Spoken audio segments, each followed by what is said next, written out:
Good morning, everybody. We're going to keep reading Charlotte's Web by E.B. White. We're on chapter 14, Mr. Dorian, or Dr. Dorian. The next day was Saturday. Fern stood at the kitchen table, drying the breakfast dishes as her mother washed them. Miss Arble worked silently. She hoped Fern would go out and play with other children, instead of heading for the Zuckerman's barn to sit and watch animals. Charlotte is the best storyteller I ever heard, said Fern, poking her dish towel into a cereal bowl.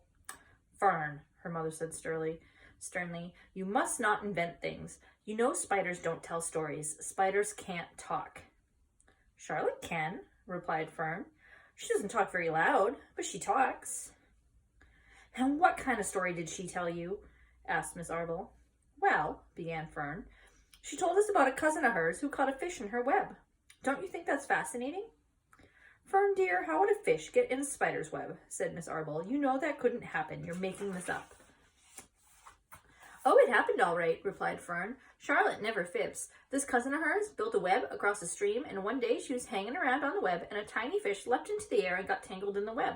The fish was caught by just one fin, Mother. Its tail was wildly thrashing and shining in the sun. Can't you just see the web, sagging dangerously underneath the weight of the fish? Charlotte's cousin kept slipping in, dodging out, and she was mercilessly beaten over the head by the wildly thrashing fish, dancing in, dancing out, throwing. Fern, snapped her mother, stop it. Stop inventing these wild tales. I'm not inventing, said Fern. I'm just telling you the facts. What finally happened? Asked Mother, whose curiosity began to get the better of her. Charlotte's cousin won. She wrapped the fish up, and then she ate him when she got good and ready. Spiders have to eat, the same as the rest of us. Yeah, I suppose they do, said Miss Arble vaguely. Charlotte has another cousin who is a balloonist. She stands on her head, lets out a long line, and is carried aloft into the wind. Mother, couldn't you simply love to do that? Yes, I would, come to think of it, replied Miss Arble. But Fern, darling, I wish you would play outdoors instead of going to Uncle Homer's barn. Find some of your playmates and do something nice outdoors. You're spending too much time in that barn. It isn't good for you to be alone so much. Alone? Said Fern. Alone? My best friends are in that barn cellar.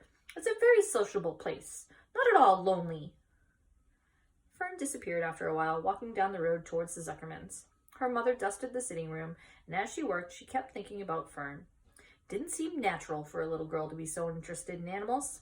Finally, Miss Arble made up her mind, and she would pay a call on old Dr. Dorian and ask his advice.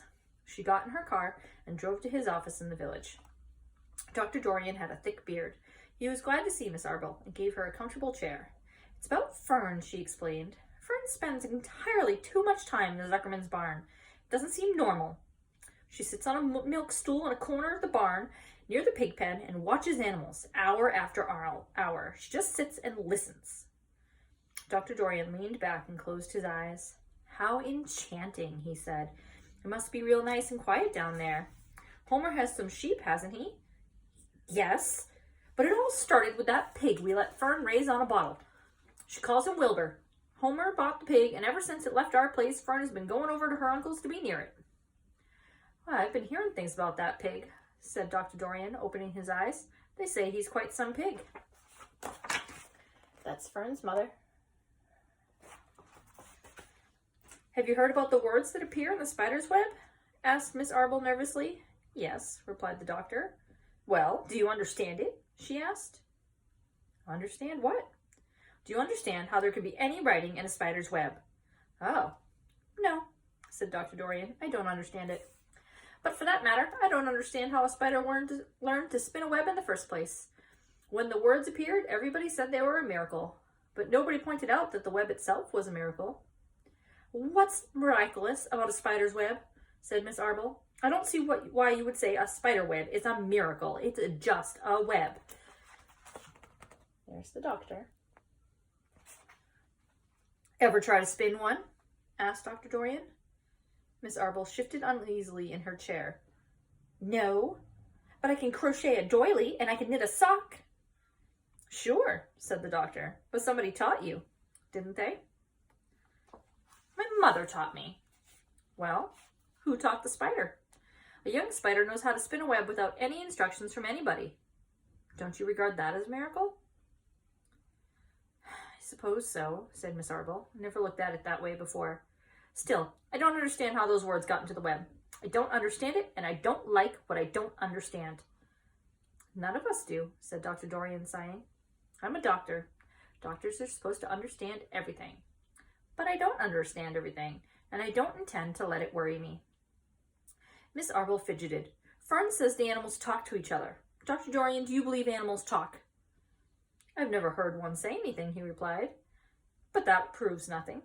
It's quite possible that an animal has spoken civilly to me and that I didn't catch the remark because I wasn't paying attention. Children pay better attention than grown-ups. If Fern says that the animals in Zuckerman's barn talk, I'm quite ready to believe her. Perhaps if people talked less, animals would talk more. People are incessant talkers. I can give you my word on that. Well, I feel better about Fern, said Miss Arbel. You don't think I need to worry about her? Does she look well? Asked the doctor. Oh, yes. Appetite's good? Oh, yes, she's always hungry. Sleeps well at night? Oh, yes. Then there's nothing to worry about, said the doctor. Do you think she'll ever start thinking about something besides pig and sheep and geese and spiders?